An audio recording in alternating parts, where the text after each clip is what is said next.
If you've ever opened Notion, seen the word database, and immediately felt overwhelmed, you're not alone. For most people, databases are the reason they quit Notion entirely. So in this video, I'm going to show you how to build a complete Notion productivity system for beginners without using a single database. By the end of this video, you'll have your own Notion dashboard with task management, project management, and a calendar, which are the main things that you need to stay organized and actually get things done. Because one of the best productivity hacks that changed my life was simply introducing a one-page setup, where I have my tasks, projects, and calendar on the one page, as it removed so much overwhelm. Now this is a step-by-step Notion tutorial, where we will start from a completely blank page, and by the end you'll have a very simple and useful system that you can actually stick with.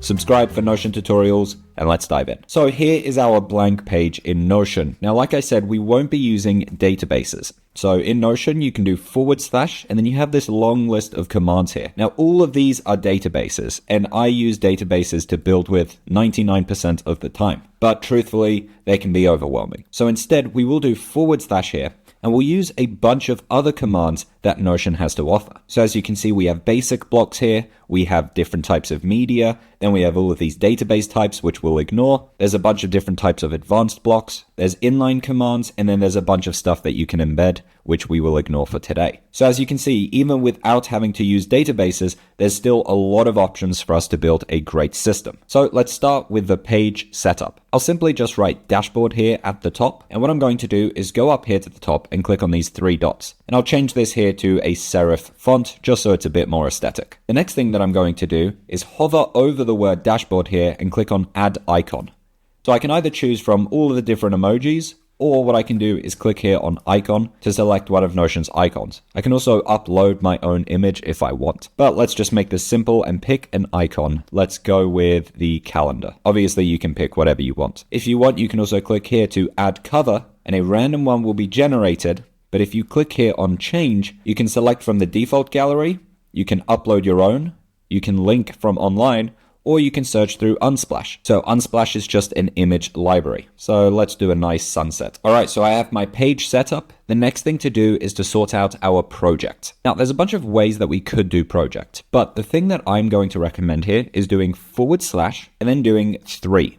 Which means we're going to have 3 columns. If I click further down on the page, you can see the sentence here is full. So basically, let's just add a color behind this one here, and then add a color behind these 3 here, so you can see what that looks like. This here is what a normal line looks like in Notion, and this is what it looks like when it's been divided into 3. Now you can do different as well, so I'll just do / column. You can do 2 columns, 3 columns, 4, 5, whichever you think works best for you. So what I'll do is just write project A, project B, project C. Obviously, you can write whatever you're actually working on. Now what I'm going to do is highlight these, copy them, and then make some space below and paste. And it will actually paste with these 3 columns in mind. So we can make projects as simple as this. Now if you want, what you can do is highlight these and turn them into, and we can make this a header 1, 2, 3, or 4. So we could make this a heading 3, for example.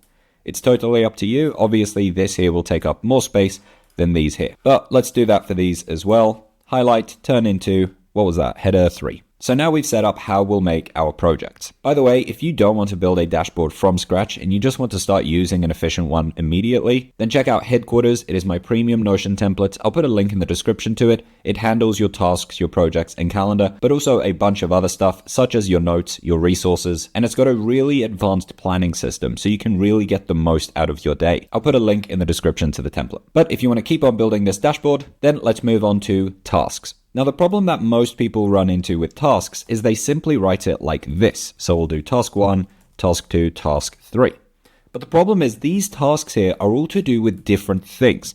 So task 1 might be to do with project A, task 2 might be to do with project B, and task 3 here might not have any project that it's working towards. And this makes going through your to-do list very cognitively overwhelming. So instead of working like this, what we're going to do is drag the tasks directly under which project they're relating to. Task 1 here is to do with project A, task 2 is to do with project B, and task 3 here, let's say it doesn't have to do with any of these projects. But what we're going to do here is change project F to no project.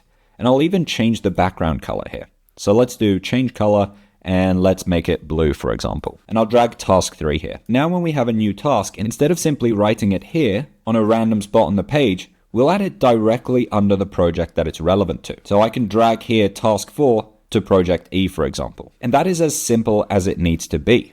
You get a new task, you write it here under the relevant project. But typically our day doesn't work like going through project A and then the next day we go through project B. We do typically have other stuff in our day. So we'll move on to our next section, the calendar. Now with our calendar, we have a few different options. The most typical that I've seen is actually doing 3 columns like this for Monday, Tuesday, Wednesday. This is an option, but personally, I don't like it that much. Instead, we actually have a new feature that we can use in order to do a simple calendar.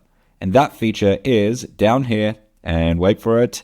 Where is it? Here it is. It's called tabs. By the way, you can just start writing, so /tabs. This feature came out quite recently, and it's very effective for something like this. So what we're going to do is rename tab 1 here to Monday, rename tab 2, Tuesday, Thursday, and we'll click on plus and just keep adding them. So now we have Monday to Sunday. The way that tabs work is I can put something here, so let's say task 6, and that appears here under the Monday. If I click here on Tuesday, Tuesday here is empty, and so are the other days here. So you can add this text here under a specific day. So as you can imagine, the way we'll be working is simply going to the day, so it's Monday, and we will literally just drag in the tasks that we need to do. So I'll drag in task 1 here. So now I can work through on the Monday, tick in task 6, and tick in task 1. And then on the Tuesday, we'll simply do the same thing. We can drag in the tasks that we want to do on the Tuesday. So let's move on to the next part, the calendar template. So what I'll do here is just delete these as you understand how that works now. And what we're going to do is click on these 6 dots here and do duplicate. I'm now going to create some space here at the top and do this icon. This creates a toggle.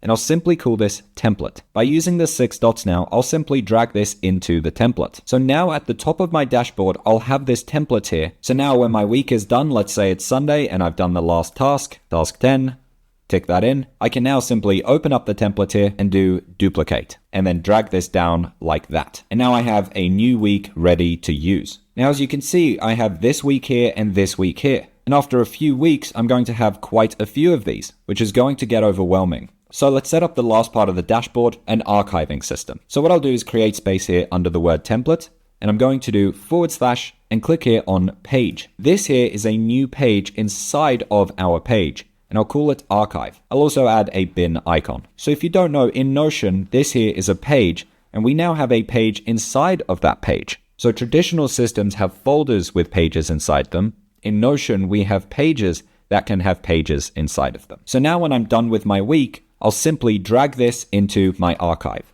and I'll drag this again into my archive and again like that. So when I'm done with a week, I'll simply drag and drop it into this archive page. That way, if we ever want to go back and see what we've done, we have this archiving system in here, and we can click through the days to see what we did each day. So of course, to make this easier, what you could do is literally rename these to the specific date, and then we have Tuesday the 12th, etc. And you'll just write these dates here after you've duplicated this template. We've now got an incredibly simple dashboard where we have our projects, we have the tasks inside of the projects, and we have our calendar system. So now when you think of a new task, you simply add it under the relevant project, or if it doesn't have a project, you'll add it here under no project. And then when you're planning out what you'll do in your day, you'll simply drag the tasks in here like that. So we'll do task 11 and we'll do task 12. And now I can work through my day like that. Well done for making your dashboard. If you want to understand Notion in an afternoon, including learning about databases, then I'll have a link in the description to my course. And this also includes modules where I go through my personal productivity frameworks, or you can get my course and my template as a bundle. Again, there's a link in the description to that. Or if you want to see the full tour of my template, then click on this video here. Thanks so much for watching. Well done for making it to the end, and I might see you in this video here.